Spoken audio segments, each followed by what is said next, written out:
When my daughter-in-law pulled a forged guardianship paper from her tote, I realized she wasn't just scheming, she was ready to erase me. My voice didn't rise, it steadied. I called the notary, the lawyer, and the truth itself into the room. That night changed every lock and every bond. The rain had that steady, whispering sound that used to lull my son to sleep when he was a baby. I parked by the curb, stared at the neat row of trimmed hedges, and took a slow breath before stepping out. West Hartford looked like it had money, quiet, composed, but cold around the edges. I whispered a short prayer and rubbed my knees before heading up the walkway. When the new Ring doorbell blinked blue, I smiled to myself. I always notice what's watching. Valora opened the door wearing that showroom smile of hers. "You look great." "Mama Eve," she said, like she was greeting a client. I handed her the mason jar of chicken soup. "Still making this?" she asked, nose wrinkling. "How vintage." I caught the tone but said nothing. "Old recipes keep families alive," I replied softly. Inside, the air smelled of lemon cleaner and something sterile, like the place had been wiped of warmth. A baby gate clicked shut behind her, that sound sharp as punctuation. She started in right away. "It's just one night. Mama Eve, Darius and I have this donor mixer for the foundation. Board people. Very important." She laughed too loud. "Malik sleeps like a rock. Promise." Her hand waved toward a printed schedule, laminated like a hospital chart. I took it, smiled thinly. "You sure you want me or you need me?" I asked. She froze for half a second, then covered it with a grin. "Oh, we couldn't do this without you." I didn't believe her. Upstairs. She gave me the grand tour. Smart monitor, synced humidifier, locked thermostat. "Don't touch the tank, it's programmed," she said, tapping at her phone. The baby monitor's base blinked once, a faint red pulse. She didn't notice. After 8:30, just stay upstairs. The stairs are a lot at your age. I chuckled, slipping the spare key she'd left on the counter into my pocket. "Honey, I still drive after dark." Her smile tightened. I had crossed an invisible line, and I knew it. After they left, the silence settled heavy. Malik gurgled softly in his crib, the kind of sound that makes the heart unclench. I hummed the same hymn my mother used to sing when storms rolled through Louisiana. The monitor's light pulsed again, slow, deliberate. I moved to the side, watched it dim. When I stepped back, it flared. Someone was watching, or something was recording. "They forget Nana used to audit banks," I whispered, smiling at Malik. I read lights for a living. Changing him was muscle memory. I had my wipes and creams laid out like a nurse. Then came the sound, a soft crinkle that didn't belong. I froze, fingers hovering over the diaper's edge. "That's not Pampers," I murmured, but I didn't pull. Not yet. I scanned the room, every item in place. You never accuse a room until you've read it twice. I re-swaddled Malik, humming again to keep him calm. The blinking light from the monitor cast a pulse over the walls, steady as a heartbeat. Old habits die hard. I tested the hallway light, the smoke detector's tiny flash all working. I slipped a doorstop from my tote under the nursery door, just enough resistance to warn me. I texted Inez Calderon, my old neighbor and a deputy. "All quiet. Ping me at 9:30. Then I switched my phone to airplane mode. The monitor's LED flickered in protest. "Gotcha," I whispered. Cloud-linked. Definitely watching. I folded the changing pad tight. If someone was recording, they'd see an old lady tidying up. Malik's eyelids fluttered, drifting into that peaceful baby sleep. I reached under the blanket, fingers brushing the diaper seam. The foreign crinkle was still there, stubborn and wrong. Downstairs, a door latch clicked. Front door, too early. The monitor's light blinked twice, deliberate now. I held my breath, my fingers pressed against the elastic. "Stay with me, baby," I whispered. Voice barely air. Nana's about to count to 3. The rain picked up, tapping against the window like a countdown clock. My son's heavy steps echoed from the hall, growing closer. The light blinked again. Once. Twice. I peeled the diaper's edge. Whatever they'd hidden in my grandson's innocence, I was about to find it. The elastic gave with a soft snap, and the envelope slid into my hand like it had been waiting for me all along. It was sealed tight, edges pressed down with precision, heavier than any piece of paper had a right to be. Malik stirred, his tiny fingers brushing my wrist, and I whispered, "Shh, sugar. Nana's just checking." The humidifier hissed a faint eucalyptus mist into the room, and the rain whispered on the glass. I glanced at the monitor, its light blinked once. Steady and knowing. Dim doesn't mean off. My hands moved, slow, deliberate, the way a bank auditor checks a ledger, measure twice, cut once. I tucked the envelope under a burp cloth, finished rebuttoning Malik's sleeper, and smiled down at him like nothing in the world was wrong. Once he drifted off, I turned the envelope in my hands. The seal was tight and neat, clear tape smoothed with care.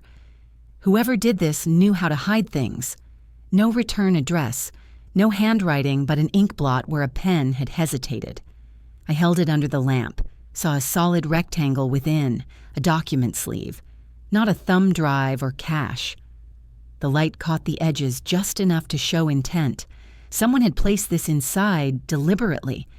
"If this is trash, it can wait," I whispered. "If it's trouble, it won't." I dabbed the outer layer with a baby wipe, habit from years of safety briefings, and looked for any trace of powder. Nothing. Just the faint smell of tape and dust. My nail lifted the tape corner clean. I didn't rip it. I eased it open like I'd done with old ledgers in the archive. A plastic sleeve slid out, along with one folded sheet. When I saw the watermark, my heart went still. Connecticut Certificate of Death, and the name printed bold and centered, Eveline Brooks. My breath caught. The date listed was last month. Cause, cardiac failure. Attending physician, illegible. Informant, Darius Holt, my own son. "Well, I muttered. "Somebody wrote me off like a broken appliance." The paper trembled in my hand. Not from fear, but from disbelief turning into heat. I pulled my reading glasses from the neckline of my sweater. The seal looked official until I saw it. Heart-fod. Missing the second R, amateurs. The signature's baseline dipped wrong. The clerk's name, one letter off. The font spacing on Brooks was too tight. Copy-paste work. I rubbed the corner of the paper. Cheap weight. Office store quality, not the heavy cotton blend of the real thing. I had seen forgeries before, but never one that declared me dead. My phone camera clicked silently as I took photos of every angle. Habit again, documentation saves lives, and sometimes it saves reputations. The logic built itself. If I was dead, someone could move my pension, my house, my accounts. A forged death record meant a financial ghost, me, couldn't protest. Darius had access to my records from when I helped him refinance. Valora, with her slick laminated schedules and charity mixer story, had motive wrapped in manners. Keep me upstairs. Keep me quiet. Give them a window to act. The blinking monitor, the cloud-linked feed, it wasn't for the baby. It was to watch me. And that stares at your age comment? A warning disguised as concern. I could almost hear their plan breathe under the floorboards. I adjusted the baby in his crib, humming a low tune to keep him calm. My anger could wait. His safety couldn't. I tilted the monitor base slightly, just enough to move the changer out of frame. Then I slid the counterfeit certificate back into the sleeve, added a clean wipe for bulk, and tucked it beneath the burp cloth again. I wasn't hiding it. I was baiting it. The real game was to see who'd try to reclaim it. My thumb tapped out a delayed text to Inez. If I don't answer by 9:30, swing by. Then an auto email to myself labeled household paperwork. Insurance, I told myself. Both kinds. I looked out the window. The streetlight painted the rain silver. People think older women don't see the angles, I murmured. We do. We just don't announce the scoreboard. My mother used to say, "You don't tug on Superman's cape, and you sure don't tell a black grandmother she's dead when she's still washing your dishes." I smiled at that. Old wisdom, sharp as glass. I checked the hallway. The nightlight threw a strip of yellow across the floorboards. Perfect. I'd see any shadow before the handle turned. I stayed near Malik, heart steady, breath even. Then came the sound. The front door, latch clicked, slow and certain. The rain stopped whispering as if holding its breath. The baby monitor blinked twice, once for recording, once for live. My son was home early. I slid the envelope fully flat beneath the changing pad, smoothing it with my palm until it vanished into the cotton folds. The steps on the staircase were measured, familiar and heavy. The third one always creaked. It did tonight. 1, I mouthed. Then 2. By the time I heard the third, I'd already chosen the mask I'd wear, and I'd hidden the death of me where only the living would think to look. I matched my breath with Malik's, steady and soft, the way I used to do with Darius when he was a baby. My voice stayed warm, grandmother normal, not the kind of voice that belonged to a woman who had just discovered her own death certificate. The envelope was right where I'd left it, hidden, photographed, synced to the cloud. I kept my eyes on the hallway seam under the door. A shadow crossed it once, then twice. 3 creaks on the stairs, slow and deliberate. I chose my mask before the knob turned. Mild confusion, never fear. People expect panic from age. I offer patience instead. The handle twisted without a knock. "Ma," Darius called, voice tight like he'd been holding his breath. Power flickers. I locked the door for safety. I kept rocking. "Storm's nothing," I said softly. "Your son's sleeping. Keep your voice honey low." The rocker's wooden leg pressed just right to block the door. He pushed gently, testing my space. I could hear the rain against his coat, smell the mix of wet wool and aftershave. My boy, grown into a man who now entered rooms like an auditor instead of a son. His smartwatch blinked green when he moved closer. That's when I caught it. The baby monitor pulsed twice, a subtle double blink. The live feed was on. Valora's name flashed on his wrist. She'd renamed the camera Nursery 2. He didn't notice, but I did. Then he said, too casually, "You rotated the monitor." "Ma, it's off-center." My lips curved just a little. "Camera sees my grandson fine. If it sees me, that's rude." He didn't answer, but his thumb brushed his phone screen once, saving the entry code from the smart lock. Their trail was already building itself. "Ma," he began again, softer. "You've seemed off lately, forgetting things. Valora's just worried." I heard every textbook phrase they teach in elder care pamphlets. "We just want what's safe. You shouldn't climb stairs so late." I smiled like a woman who's heard that song too many times. "I misplaced glasses, not my birth certificate," I said. His eyes flickered. He caught it. For a heartbeat, his mask slipped, and I saw calculation behind concern. He leaned on the door, testing the boundary. "Let's do a quick wellness check tomorrow," he said. "Paperwork's easier when we're proactive." Paperwork. My blood cooled. "You'll bring saline for Malik?" I asked lightly. "Humidifier's near dry." The question threw him off balance. I watched his jaw tighten. He hated when I turned logistics into control. It's something women like me learn early. Never fight the frame. Just move it. He took a step back, scanning the room. "Did you find anything odd?" he asked. "Like packaging, maybe a label?" My palms stayed open, motions slow. "Only a loose sticker," I said, dropping a clean wipe into the trash. He watched the movement, waiting for something to betray me. I kept my tone even. "Son, if there's trash, it's in the trash. If there's mess, I washed it." The hidden envelope stayed where it was, quiet and patient as me. "Nursery stays quiet," I said, when the silence grew long. "No midnight checks without knocking. Camera stays on the crib. After your gala, we'll eat pie and talk like family, not paperwork. Pie." He blinked, unsure whether it was a threat or an invitation.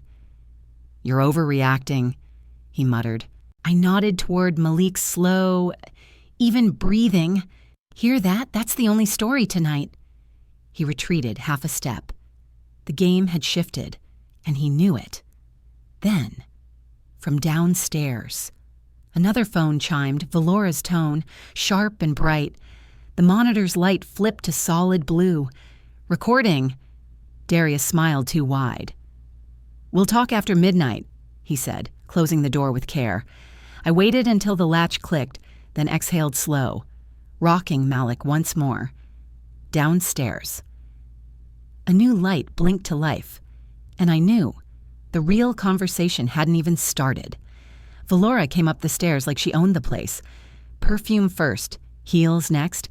I didn't turn my head. I knew that sound, the click of confidence, the sound of a woman rehearsed. "We're updating safety protocols, Ma," she said, like it was a weather report. I didn't rise to greet her. "Protocols don't raise a baby." I said, "People do." She gave me that smile lawyers wear before a deposition, rotated the baby cam 2 degrees toward me, and I nudged it back. Only the crib mattered tonight. A leather folio hung from her hand, tabs sticking out like candy-colored knives. Then came the velvet threat. Adult Protective Services might do a welfare check. She murmured, "Just routine, so nobody's liable if something happens." Darius hovered behind her, chiming in, "You know insurance." "Ma." I could hear the practice rhythm of concern. "Care coordination. Fall risk. Baseline cognition." I'd audited that kind of talk in banks, sounding good while taking control. "My PCP visit was in June," I said evenly. "Mosier was perfect. Medicare Advantage covers me just fine." I gave her a grandmother's grin. "I forget where I parked at Costco, not who I am." Her lips barely moved, but her eyes said it. Damn. She opened her folio, sliding out 2 sheets. "Just some consent forms," she said. Care coordination and home monitoring policy. The first gave them data access. The second allowed recordings review for safety. A hidden line read, "Family representative may retrieve footage." I read it twice. "You want to review camera feeds?" I asked, reaching for my glasses. "Oh, they're downstairs." She lied smoothly. I read 1 sentence aloud so she'd know I wasn't bluffing. Her fingers twitched. A tiny tell. "Large prints clearer than you think," I said. I shifted tone. Softer. "After midnight, we eat pie and talk like kin. Nothing good gets signed when a baby's asleep." It was something my pastor's wife once said, and it always landed. Darius frowned. "Coverage windows close. Ma, coverage for what injury that hasn't happened? I asked, setting the pen down on the dresser. Tip pointed right at them, a visible no. The monitor stayed on the crib, and my knee stayed by the rocker. I'd learned long ago that stillness makes people nervous. Valora flipped to another sheet. My name was already printed. Date filled in.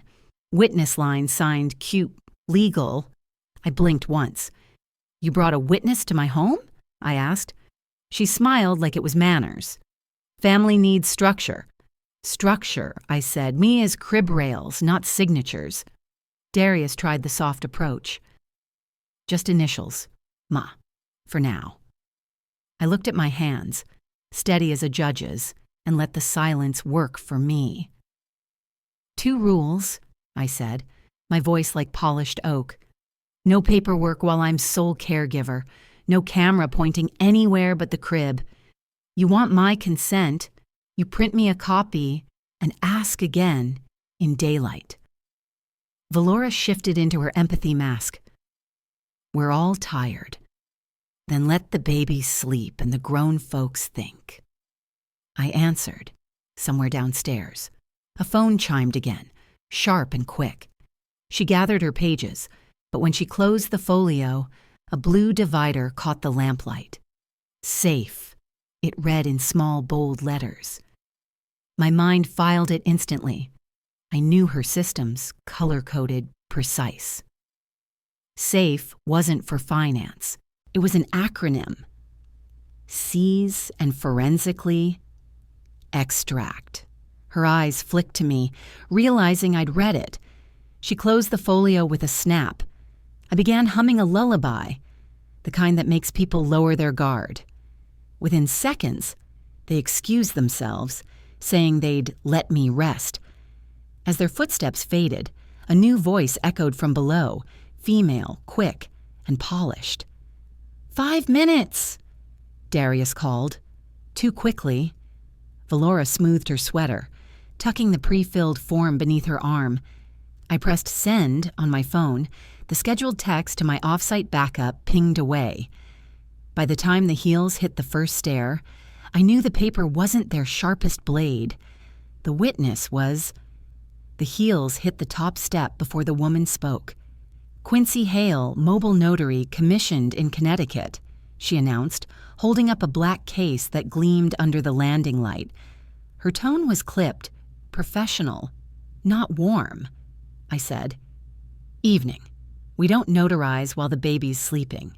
Darius came right behind her, all charm and urgency. It'll take 2 minutes, Ma.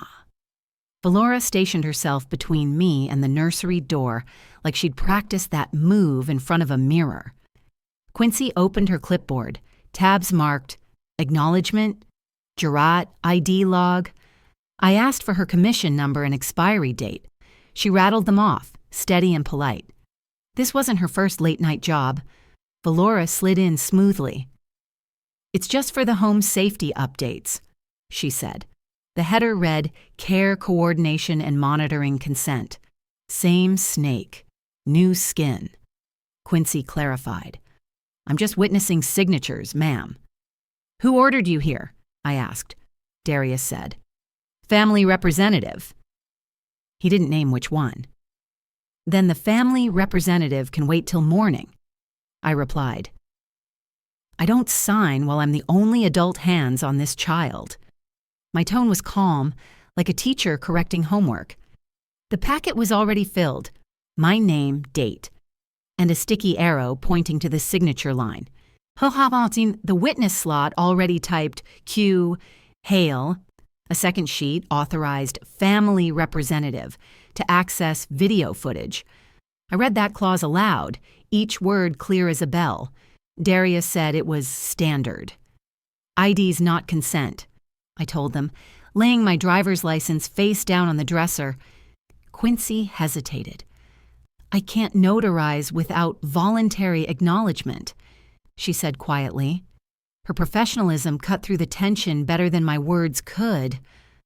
Valora's smile thinned to paper. I took a breath and set the tone. No documents get signed at night. No camera points anywhere but the crib.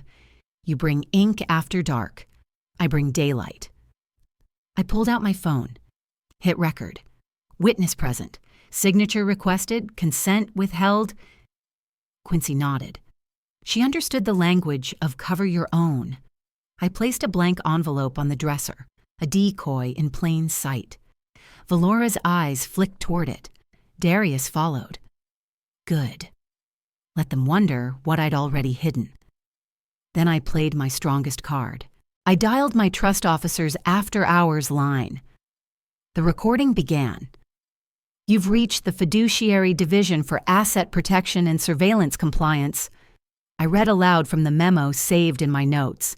Any footage retrieval requires owner consent or court order. Quincy froze mid-step. She wasn't about to notarize against a trust clause. Darius muttered, "You're complicating this." "Complicated keeps me alive," I said. Valora switched tactics. "Then just initial for wellness." "Initials," I said, "are just signatures wearing small shoes." Valora's tone cooled. "If you refuse, APS will need to verify." "Call them," I said evenly. "I'll make coffee." I could feel the old fire behind my ribs, the one that made men in boardrooms rethink their tone. I raised a son and buried a husband. Paper doesn't scare me. Quincy glanced at the time. "Without consent. There's no notarization tonight." "We're losing daylight," Darius snapped, betraying their rush. The babies stirred. I hummed softly, forcing them to lower their voices. I straightened the crib sheet, announced for my recording. Camera repositioned, crib view only. Then I texted my attorney the notary's commission number. Within seconds. Got it. Don't sign anything. Quincy shut her stamp case. Professionalism intact. A sharp knock echoed from downstairs. 2 voices, maybe 3. Darius exhaled. Valora fixed her hair. Quincy looked at me, uncertain. I nodded once. "You've been professional. Thank you." When the porch light caught the badges in yellow, I knew paper wasn't their plan. The porch light caught their badges just right. 2 officers, one older, one fresh from academy nerves. "Evening, ma'am. We had a wellness call about an elder in distress with an infant at risk." Their words hung in the night air like cold breath. I smiled. "Come on in, officers. Shoes off by the mat. Baby's asleep upstairs." My tone was gentle but firm. Darius stepped forward. "I made the call." Valora added. "We were worried." I gestured to the foyer camera. "That'll show how I opened the door. Steady hands, clear mind." Quincy Hale stood behind them. Clipboard closed, time-stamping everything with her eyes.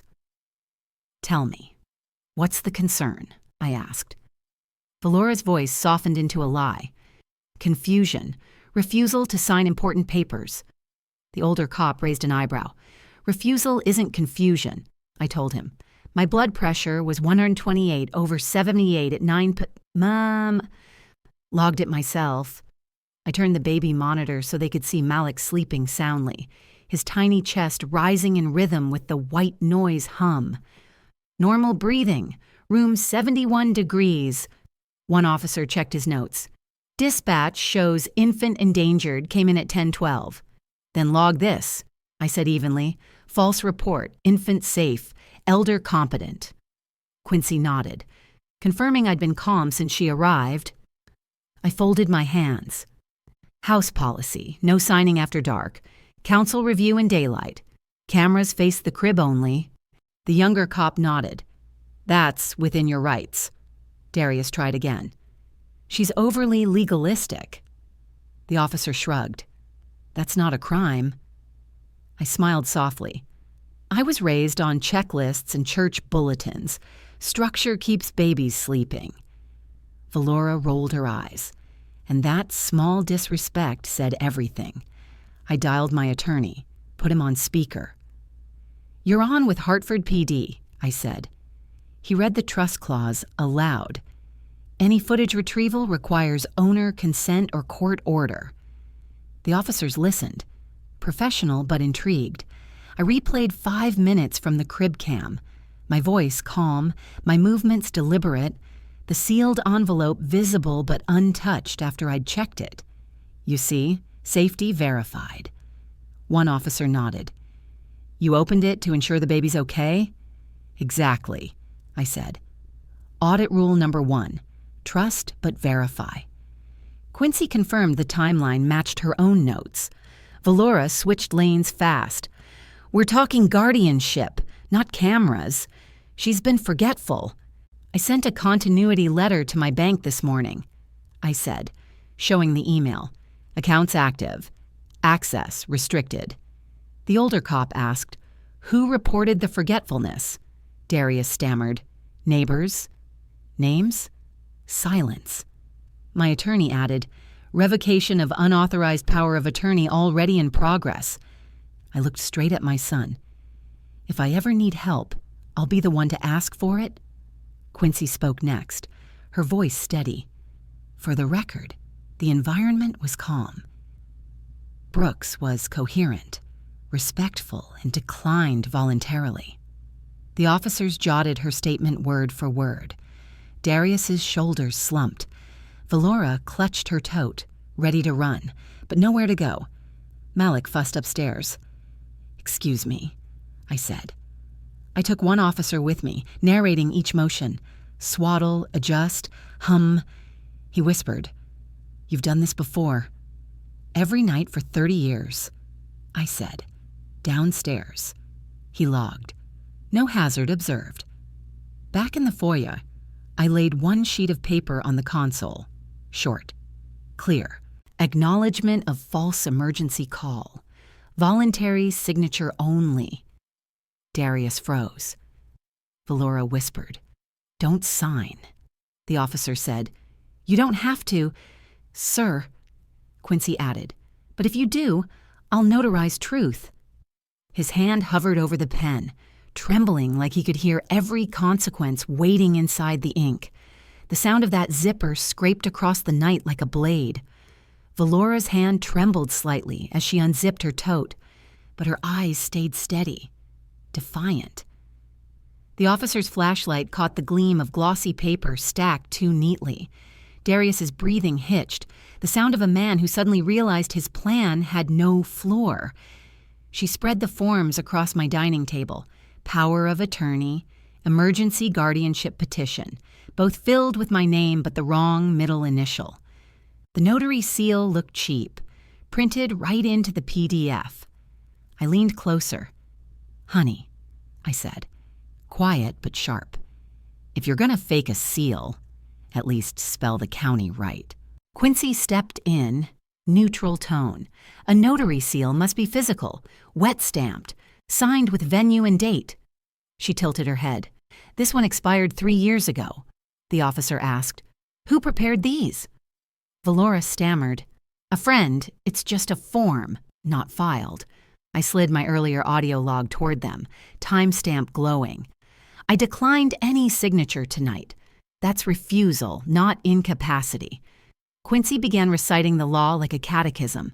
Signer present, ID verified, venue correct, no blanks, no remote notarization without state-approved platform. She pointed at the header. Hartford County. M.A., that's not even a thing. The younger officer recorded every word on his body cam. Mrs. Brooks, did you touch these tonight? No, sir, I said. My fingerprints are on pies, not fraud, Darius muttered. We were just planning for emergencies. The officer looked at him. Planning's fine, forgery's not.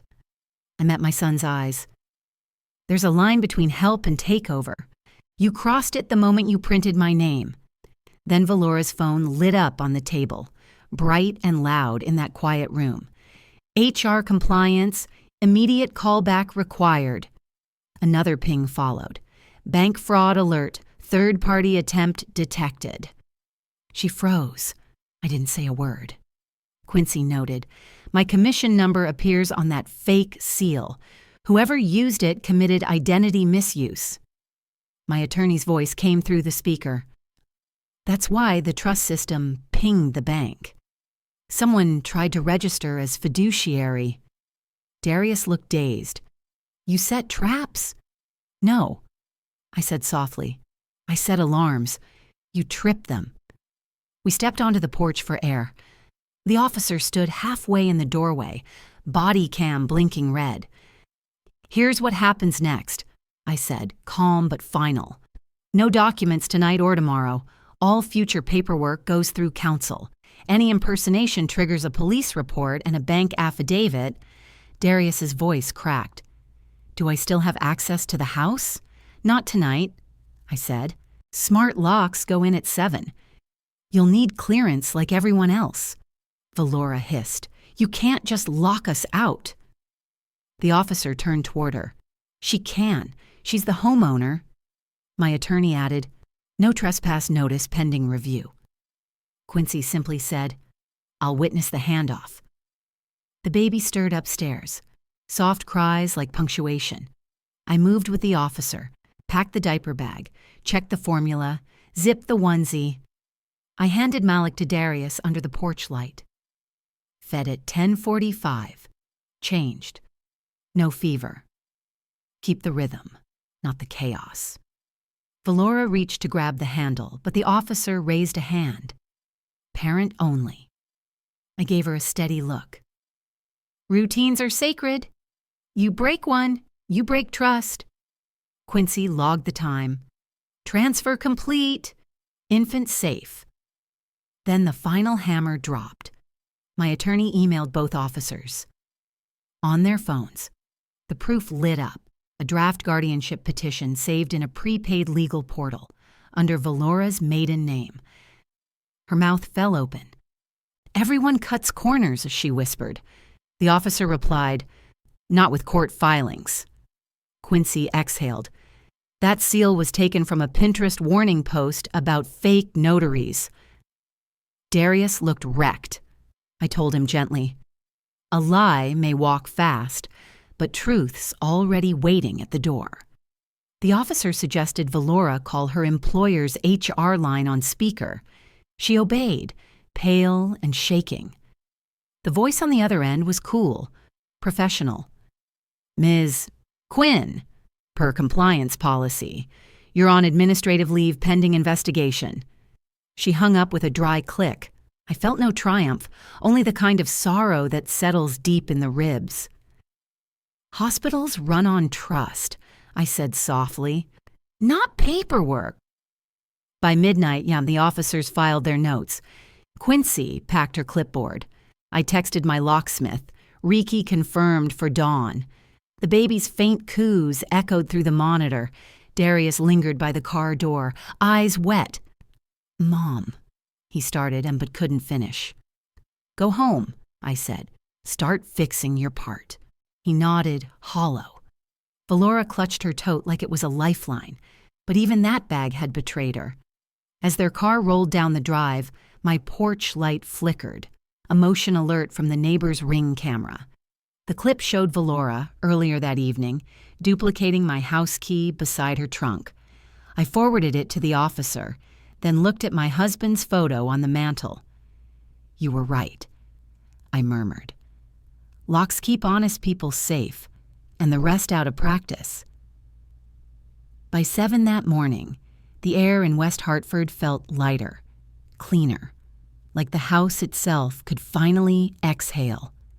The locksmith's drill hummed steady against the old brass knob, one door, then the next.